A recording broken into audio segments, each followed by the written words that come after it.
Hello everybody. तो आज हम सॉल्व करने वाले हैं ग्रेड 11 का चैप्टर 13 लिमिट्स एंड डेरिवेटिव्स का एक क्वेश्चन जो कि बेस्ड है लिमिट्स पर, विच इज़ दिस।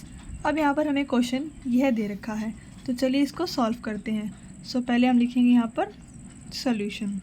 अब जब भी हमें इस तरह का क्वेश्चन दिया जाए जिसके अंदर हमें दो फंक्शन दिए हो, यानी कि एक ये फंक्शन दिया हो और यह एक फंक्शन दिया हो, दो अलग अलग फंक्शन दिए हो और हमें लिमिट को फाइंड करना हो, तो कैसे करते हैं? ऐसे सम्स को करने का हमारे पास एक मेथड होता है।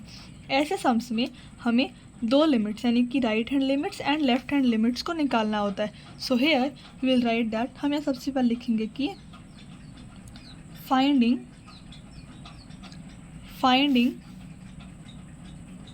Left hand limit and right hand limit for. हमारे पास दो फंक्शन है, इन दोनों फंक्शन में से हम कौन से फंक्शन की left hand limit and right hand limit निकालने वाले। तो हम बोलेंगे कि हम निकालने वाले हैं सबसे पहले limit x tends to 0 fx की, इसकी हम left hand limit and right hand limit निकालने वाले हैं। सो हियर ये हमने लिख दिया। अब हम लिख रहे हैं यहाँ पर लेफ्ट हैंड लिमिट। अब हम लिखेंगे limit x tends to 0 fx। हमने एज इट इज इसको यहाँ से उठाकर यहाँ रख दिया क्योंकि हम इसी की लिमिट निकाल रहे हैं। फिर हम बोलेंगे क्योंकि हम यहाँ पर लेफ्ट हैंड लिमिट निकाल रहे हैं तो हमें हमेशा ये x टेंड्स टू जो भी नंबर होगा उसके पावर में नेगेटिव देना, बिकॉज ये लेफ्ट हैंड लिमिट है। सो इसके बाद हम इसे सॉल्व करना स्टार्ट करेंगे। हम ये लिखेंगे कि limit x tend to 0 positive function. अब यहाँ पर देखिए, यहाँ पर एक कॉन्सेप्ट हमें समझना होगा। वो कॉन्सेप्ट क्या होता है कि ऐसे क्वेश्चंस में जहाँ पर हमें कुछ ऐसे करके लिमिट्स दी हों तो हम सबसे पहले ड्रॉ करते हैं एक नंबर लाइन और उस नंबर लाइन पर हम कुछ चीज़ों को डिनोट करते हैं। हम यहाँ देखेंगे कि हमें यहाँ पर दोनों ही फंक्शन के अंदर यहाँ भी 0 दे रखा है, यहाँ भी 0 दे रखा है। इसका मतलब हमारी जो नंबर लाइन है ना वह 0 पर सेपरेट हो रही है। अगर मैं बोलूँगी 0 माइनस मतलब 0 के पीछे जितने भी नंबर्स है वो आएंगे। अगर मैं बोलूँगी 0 प्लस तो फिर 0 के आगे जितने भी नंबर हैं वह आएंगे। सो यहाँ पर अभी क्या हो रहा है, मैंने यहाँ लिखा है limit x tends to 0 minus. क्योंकि मैंने यहाँ 0 माइनस लिखा है तो मुझे उन सभी नंबर्स को लेना होगा जो कि 0 के आगे आते हैं। अब 0 के आगे आने वाले नंबर के लिए यहाँ पर कौन सा फंक्शन है, 0 से छोटा या फिर उसके बराबर आने के लिए हमें ये फंक्शन लेना होगा। अब सबसे पहले मैं लेफ्ट हैंड लिमिट को सॉल्व करते हुए इस फंक्शन का यूज़ करूँगी। इसका क्यों नहीं करूँगी, इसका यूज़ मैं इसीलिए नहीं करूँगी क्योंकि यहाँ पर है x बड़ा है 0 से, बट यहाँ पर मेरा फ़िलहाल x जो है वो 0 माइनस है, मतलब वो 0 से आगे आएगा तो वो 0 से छोटा होगा। इसीलिए मैं इसी फंक्शन को सबसे पहले यूज़ करूँगी। तो मैं लिखूँगी limit x tends to 0 minus, function है मेरा 2x प्लस 3।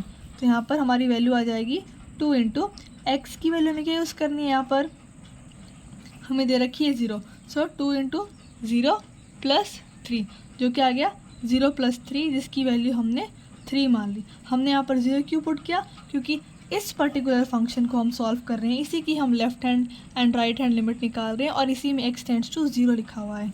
अब हम ये 3 आ गया। अब हम लिखते हैं राइट हैंड लिमिट। अभी हम फाइंड करने जा रहे हैं राइट हैंड लिमिट। किसकी राइट हैंड लिमिट, कौन से फंक्शन की, limit fx x tends to 0। हम सेम फंक्शन की राइट हैंड लिमिट अभी फाइंड करने जा रहे हैं। तो हम लिखेंगे limit fx x tends to 0, पर यहाँ पर पॉजिटिव होगा। यहाँ पर पॉजिटिव इसीलिए होगा क्योंकि हम यहाँ पर राइट हैंड लिमिट को फाइंड कर रहे हैं। और अभी हम यहाँ पर लिखेंगे limit fx x tends to 0 plus. अब सोचो इन दोनों में से हम कौन सी फंक्शन का यूज़ करेंगे, 0 प्लस। 0 प्लस मतलब अगर हमारी नंबर लाइन 0 पे सेपरेट हो रही है तो 0 प्लस में वो सारे नंबर्स आएंगे जो कि 0 से आगे होंगे।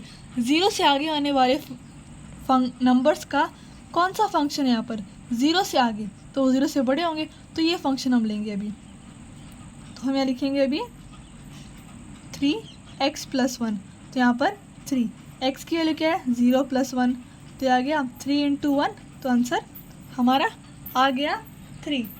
तो अभी हम यहाँ पर लिखेंगे एस, क्योंकि हमारा लेफ्ट हैंड लिमिट बराबर है राइट हैंड लिमिट के, क्योंकि हमारा लेफ्ट हैंड लिमिट बराबर है राइट हैंड लिमिट के, हम लिखेंगे देयरफॉर आवर फंक्शन, हमारा जो यह फंक्शन है ये एग्जिस्ट, आवर फंक्शन एग्जिस्ट, हमारा फंक्शन एग्जिस्ट करता है।